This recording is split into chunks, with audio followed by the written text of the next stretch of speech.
In section 1.4, we're going to talk about organizing categorical data. So we're going to start by talking a little bit about different ways we can organize data. And then actually for the first time, we're actually going to get into some mathematical calculations and different things needed as we're going throughout this section. Right? So to first start with, we're going to talk a little bit about organizing our data. So raw data has been collected, but it may be difficult to read or understand because it has yet to be organized.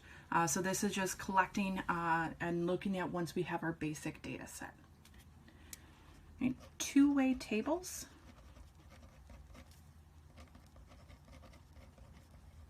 are a common method for summarizing two potentially related categorical variables to use in a two-way table.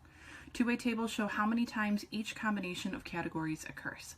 And then if we kind of take a little peek down here at that first example, that's an example of a two-way table. Right. A frequency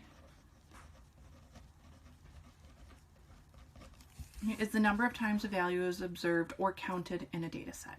Right. So frequency means how frequently, right, this data value occurs.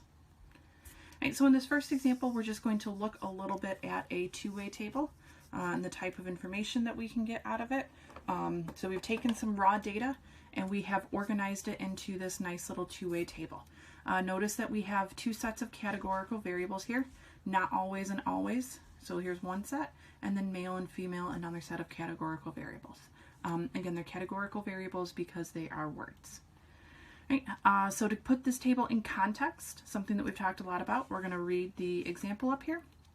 The Youth Behavior Risk Survey is a national study that asks American youths aged 14 to 17 years old about potentially risky behaviors. The participants were asked whether they wear a seatbelt while driving or riding in a car. Right, so what this table, this two-way table is showing us is the seatbelt use in male and female youths aged 14 to 17 years old. Right, notice that along the bottom and along our column over here, we have room for totals. Right, so in some examples, your totals may be given to you. In some examples, you may be required to fill them out. We just find by adding all of our different values in our column. So the participants that said that they did not always wear a seatbelt, we're going to add 2 males plus 3 females to get 5. Right, always 3 plus 5 gives us 8. Now we're going to go down our columns. Males, 2 plus 3 is 5, 3 plus 5 is 8. And then the fact that these are the same is just purely coincidence at this point. But our total down here in the bottom, especially if we're working with large numbers, one kind of nice way to check and make sure we didn't make any addition errors is to add both these numbers and these numbers. Right? So 5 plus 8 gives us 13. 5 plus 8 over here still gives us 13. So we have a total of 13 people. Okay. So looking at this, how many men are in the sample? Right, well, our total for our males is 5. How many women? Well, our total for our females is 8. Right. How many people do not always wear seatbelts? We have 5. How many always wear seatbelts? That is 8. Right. So when we're setting up a two-way table, again, we've got different categorical variables along our column headings and along our row headings.